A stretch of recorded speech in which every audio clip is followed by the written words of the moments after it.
Ne vous méprenez pas. Les soldats russes ne sont pas les guerriers d'élite qu'ils prétendent être.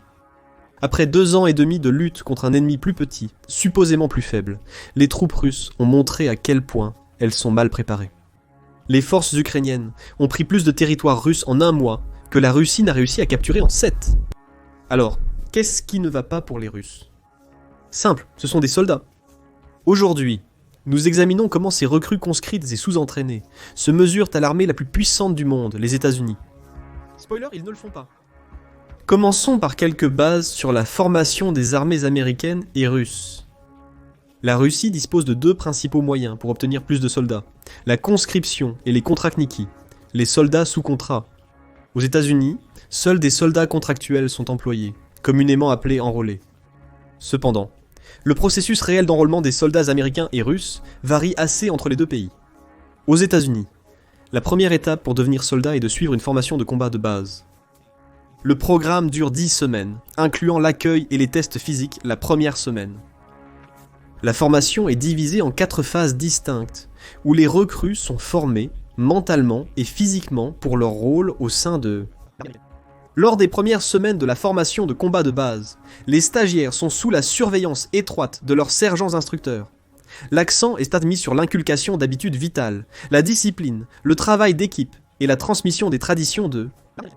Les phases suivantes se concentrent sur le développement des compétences techniques du recrue, comme le combat corps à corps, le maniement des armes et la familiarisation avec l'équipement et les situations de combat réelles.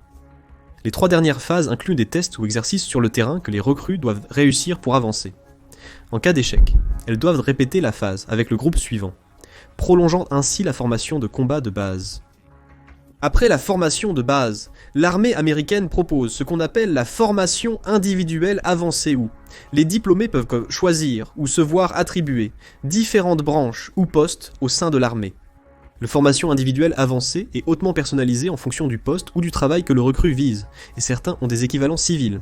Pour le soldat de base, la formation avancée d'infanterie peut durer de 4 à 52 semaines dans l'une des écoles d'infanterie du pays. Pour des rôles terrestres similaires, les équipages blindés, ingénieurs de combat et éclaireurs de cavalerie ont entre 14 et 22 semaines de formation. De plus, ces rôles peuvent compléter leur formation de base et avancer dans un seul programme, appelé formation d'unité en une seule station, ou formation d'unité en une seule station. Le formation d'unité en une seule station dure 22 semaines, comprimant efficacement le formation de combat de base et le formation technique individuelle en un seul cours, où le recrue passe par les premières phases de la formation de base, puis passe immédiatement à la formation avancée, sans les étapes finales de la formation de base ou les transferts vers un autre centre de formation. Le processus permet aux recrues de terminer leur formation en un seul lieu, avec des sergents instructeurs partagés entre les 2 phases. La formation des soldats russes est encore plus complexe que vous ne le pensez. Comme le système militaire russe accepte les conscrits et les soldats sous contrat, la formation est encore plus séparée entre ces 2 aspects. Les conscrits suivent 1 à 2 mois de formation de base, similaire mais généralement moins intensive que la formation de combat de base de l'armée américaine. Après cela, les conscrits passent par des programmes de formation plus spécialisés, qui durent entre 3 et 6 mois, selon le poste que le conscrit occupera après la formation. Cependant, les conscrits ne sont généralement pas censés voir le combat actif, car la conscription ne dure qu'1 an et peut modifier significativement la composition de l'unité. En Russie, les soldats sous contrat bénéficient de formations plus spécialisées et approfondies.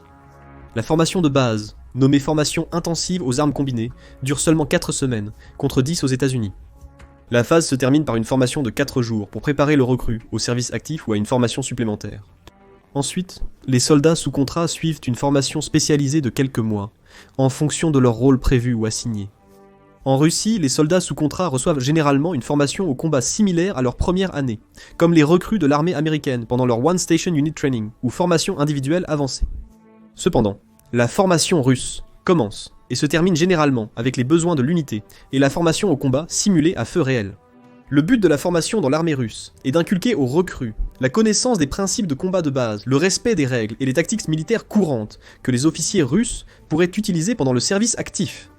Malgré son exhaustivité, cette méthode a pour inconvénient majeur de laisser peu de place à l'adaptation. Étant donné que les unités sont généralement formées indépendamment et reçoivent la plupart des directives de l'officier commandant direct, il y a peu de coopération entre les différentes unités ou branches de l'armée, surtout sur le terrain. Cette situation a engendré de nombreux problèmes pour la Russie au cours des années. En 2016, des officiers ont été renvoyés de l'armée pour avoir prétendu que certaines unités recevaient bien plus de formation que d'autres. Cette verticalité, notamment en termes de responsabilité et de progression de la chaîne de commandement, signifie que les troupes russes sont principalement guidées par des instructions floues et vagues des commandants supérieurs. Entre-temps, sans supervision adéquate, les officiers d'unité risquent d'interpréter ces instructions à leur guise. Pour résoudre ce problème, une réforme de l'état-major général a été lancée en 2017 afin de diminuer le nombre de conscrits et faciliter leur passage à des soldats contractuels. En théorie, cela devrait réduire la polarisation entre les soldats contractuels et les conscrits. Toutefois, le problème central se situe dans la structure de formation très décentralisée de l'armée russe. Sans un commandement unifié et un protocole de formation standardisé, chaque unité est sous la supervision du commandant, perpétuant les mêmes problèmes, malgré une durée de service plus courte et une reconscription constante. De plus, l'armée américaine emploie des méthodes de formation de groupes plus vastes, incluant des exercices militaires interunités, pour préparer les soldats à la nature erratique et imprévisible du combat réel. Les officiers ont donc un meilleur contrôle sur leurs unités, mais aussi une plus grande interdépendance avec les unités voisines en service. Combiné avec la durée prolongée de la formation d'unités en une seule station, où toutes les recrues s'entraînent au même endroit, sous les mêmes sergents instructeurs, cela renforce considérablement le moral et la camaraderie entre les soldats américains. De plus, en raison de la nature double du recrutement au sein de l'armée russe et de la période d'enrôlement plus courte pour les conscrits, ils sont largement considérés comme plus jetables ou moins qualifiés que les soldats sous contrat. Cela signifie qu'ils ne sont pas censés voir de véritables combats. Leur formation pourrait donc ne pas suivre les mêmes normes que celles des soldats sous contrat ou des recrues américaines. De plus, la conscription étant obligatoire, c'est-à-dire la recrue qui n'a pas choisi volontairement de rejoindre l'armée aura probablement un moral plus bas que le soldat s'étant engagé de son plein gré pour servir son pays dans les années à venir. Vous avez sans doute observé les ramifications de ce conflit russo-ukrainien ces dernières semaines. L'armée russe a principalement doté les parties nord de la frontière russo-ukrainienne de recrues, c'est-à-dire des soldats avec moins de formation que les troupes occidentales, dont les Ukrainiens. C'est une des principales raisons du succès de l'Ukraine et de l'ampleur de ses victoires dans la région de Koursk. Le même concept peut pratiquement être appliqué à la campagne d'été russe de 2024, qui a été divisée entre la région de Kharkiv et le front de l'Est actuellement actif dans la région de Donetsk. L'armée russe a envoyé des troupes moins aguerries pour envahir Kharkiv, en utilisant surtout des tactiques d'infanterie. Le résultat de la campagne d'été a été que la Russie a accumulé plus de 1200 pertes par jour, le total étant d'environ 70 000 soldats perdus au cours des 2 mois que la campagne a officieusement duré. Concernant la formation des soldats, il est aussi crucial de discuter des durées de service. Aux États-Unis, un soldat doit s'engager pour 8 ans, répartis entre le service actif et la réserve. La durée minimale de service actif est de 2 ans, pendant lesquels un soldat peut être déployé à tout moment. Les soldats servent généralement 4 ans, puis font 4 années supplémentaires dans la réserve. Oui, un soldat peut se réengager après son premier contrat. D'autre part, la conscription russe dure 1 an. Ils peuvent renouveler leur service militaire et devenir soldats sous contrat pour prolonger leur engagement et gagner plus d'argent. Toutefois, l'engagement d'un soldat en service dure seulement 3 ans, renouvelable si besoin. La différence flagrante dans les engagements de service entre les armées américaines et les armées russes signifie que les États-Unis ont un avantage significatif pour préparer leurs soldats au combat réel. Avec une conscription presque obligatoire, généralement environ 1/3 de la population viable chaque année est appelée à servir dans l'armée en Russie. Les troupes russes voyaient beaucoup plus de rotation. Cela est surtout vrai pour les premières années de service militaire. Si un conscrit ne devient pas soldat contractuel, il n'a qu'1 an d'expérience militaire, ce qui pourrait ne pas suffire à le mettre à niveau. Cependant, les soldats contractuels sont souvent incités à se réengager, mais sans certitude. Dans ce système, la Russie se retrouve inévitablement avec un nombre très restreint de personnes réellement engagées dans l'armée, surtout comparé à l'effectif total des troupes. De plus, les conscrits étant souvent perçus comme moins motivés et compétents, et n'étant généralement pas censés être déployés au combat sans contrat, leur formation initiale peut grandement varier d'une unité à l'autre. Malgré la volonté des commandants d'unité de consacrer assez de temps aux recrues pour une formation adéquate, l'afflux constant de nouveaux conscrits, 2 fois par an, apporte un nouveau lot de recrues à former, qui sont ensuite mélangés aux soldats plus expérimentés. En conséquence, les vrais soldats contractuels pourraient ne pas recevoir une formation au combat adéquate à cause d'un manque de personnel ou de temps pour l'assurer. En conclusion, on peut affirmer que les États-Unis Le système vise à former des soldats plus expérimentés avec de meilleurs liens au sein de leur unité. De plus, le système de formation plus centralisé que les États-Unis utilise pour formation de combat de base et formation d'unité en une seule station, permet beaucoup plus de supervision et de contrôle sur la manière dont les soldats sortent de l'entraînement de base et entrent en service militaire actif. Passons au-delà de la formation des soldats et parlons de ce que chaque soldat apporte au front, l'équipement. En ce qui concerne l'armure corporelle, les forces armées russes, T-Mobiles et l'américaine, offrent une protection similaire. Le gilet modulaire évolutif émis par les États-Unis avec des Enhanced Small Arms Protective Inserts, qui sont des plaques de céramique stratégiquement placées autour de l'armure, sont similaires en apparence et en absorption des chocs au gilet russe. 6B, 43 et 6B45 utilisés dans la dernière itération du système de kit d'infanterie, Ratnik 2 qui intègre également une armure en plaques de céramique.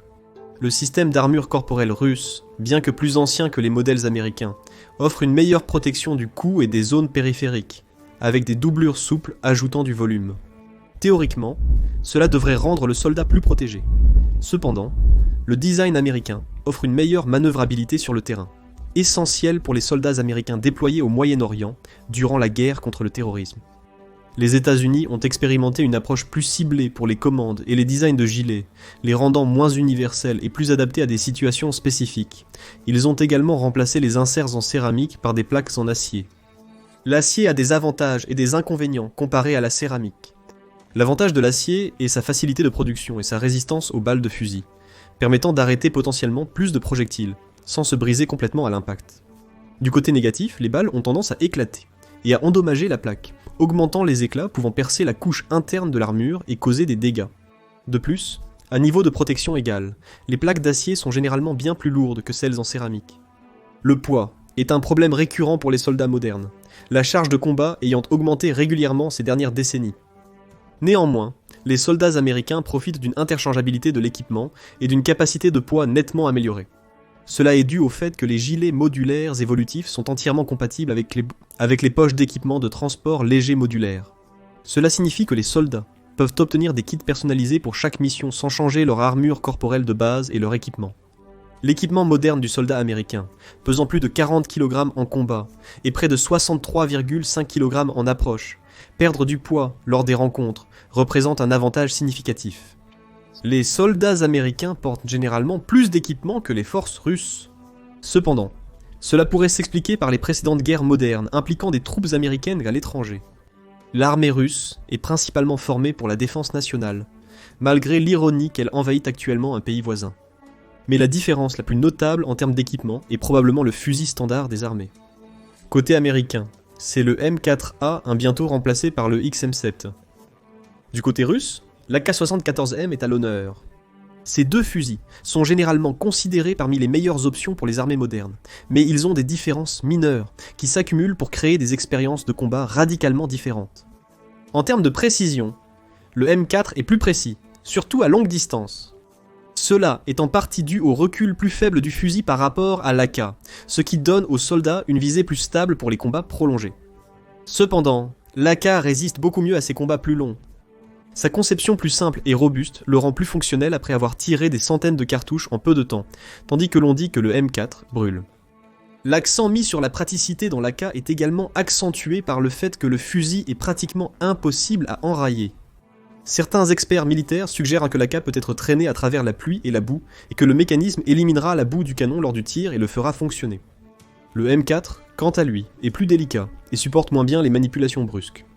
Cependant, le M4 l'emporte en étant mieux adapté aux opérations silencieuses et plus adaptable à ses utilisateurs, notamment grâce à une gamme d'accessoires applicables. Le M4 est considéré un peu plus difficile à maîtriser, mais un opérateur expérimenté sera sûrement bien plus efficace au combat. En même temps, comme il est fait d'aluminium plutôt que d'acier, le M4 pèse moins, ce qui le rend plus facile à entraîner, et se lie également aux problèmes mentionnés précédemment des soldats portant de plus en plus de poids.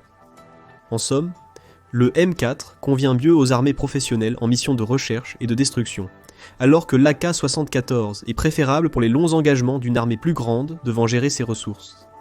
Ces différences montrent probablement le mieux le véritable fossé entre les troupes américaines et russes. Se concentre sur l'exploitation du plus haut potentiel de chaque soldat, en leur donnant des armes et des équipements plus avancés, pour résister à plusieurs opérations.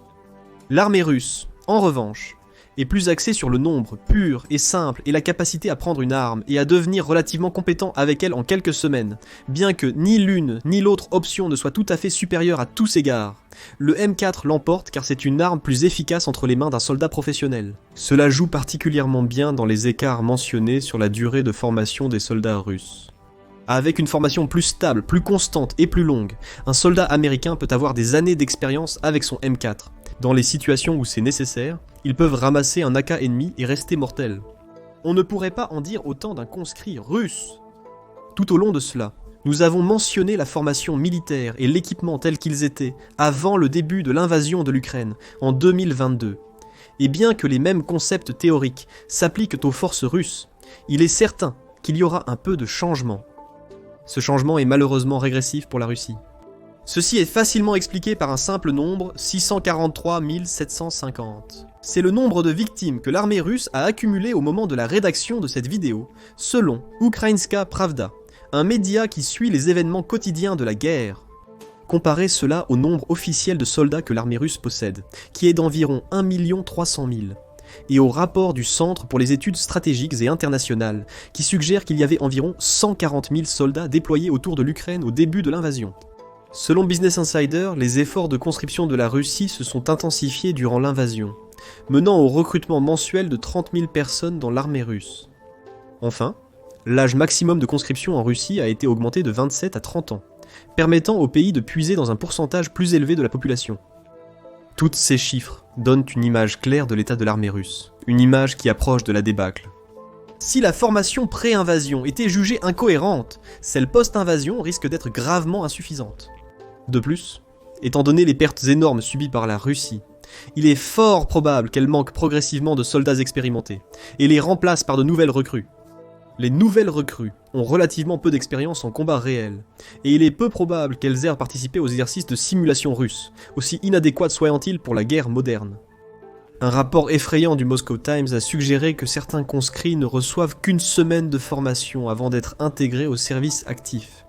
C'est loin d'être suffisant pour qu'une recrue apprenne à utiliser efficacement un fusil de combat.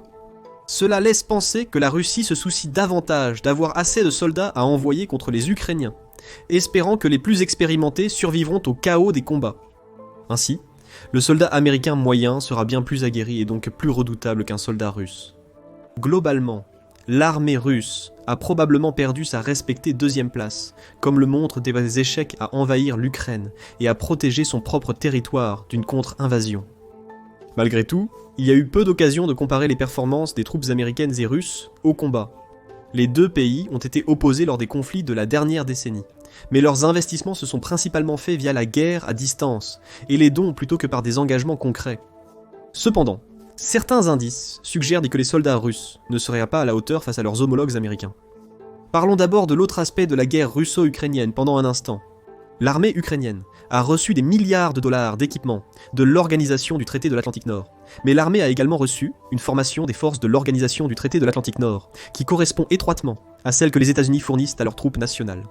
Mais le cœur de la transformation de l'armée ukrainienne a commencé en 2015, un an après l'annexion de la Crimée par la Russie. La réforme de l'armée a aligné la formation et les protocoles de commandement ukrainiens sur ceux des États-Unis et de l'Organisation du Traité de l'Atlantique Nord, les rapprochant des systèmes occidentaux. L'armée ukrainienne, en guerre contre la Russie depuis plus de 2 ans et demi, emploie maintenant la même stratégie militaire, les mêmes opportunités de formation et un équipement similaire à ceux des États-Unis. Plus, avec la perte de la Crimée et le conflit dans le Donbass depuis 2014, les hauts gradés de l'armée ukrainienne ont une décennie d'expérience de combat actif sur laquelle s'appuyer. Avec la formation américaine, un soldat ukrainien est probablement ce qui se rapproche le plus d'un soldat américain, du moins pour ce que la Russie affronte actuellement. Et l'Ukraine a beaucoup moins de soldats que les États-Unis ou la Russie, mais a réussi à résister à l'assaut d'un ennemi beaucoup plus fort. Pour la deuxième façon de déterminer comment les États-Unis, les soldats pourraient se comparer à ceux russes. Revenons sur l'implication par procuration mentionnée précédemment. En février 2018 en Syrie, les forces spéciales américaines ont été appelées pour Miyan pour fournir un soutien continu aux forces démocratiques syriennes contre l'État islamique en Irak et en Syrie. D'un autre côté, le groupe Wagner, une compagnie militaire privée russe, a saisi les champs pétroliers et gaziers en Syrie pour étouffer la résistance du gouvernement. Une équipe de 40 soldats des forces spéciales, avec 3 MATV et un seul camion mine résistant ambush protected, a été mise en place dans une raffinerie que la compagnie Wagner a décidé d'essayer d'occuper comme leur dernière conquête.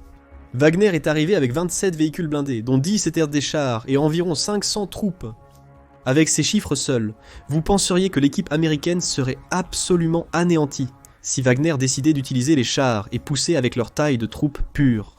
Ce qui s'est passé était sans doute un miracle. Les chars de Wagner ratèrent toujours les véhicules américains.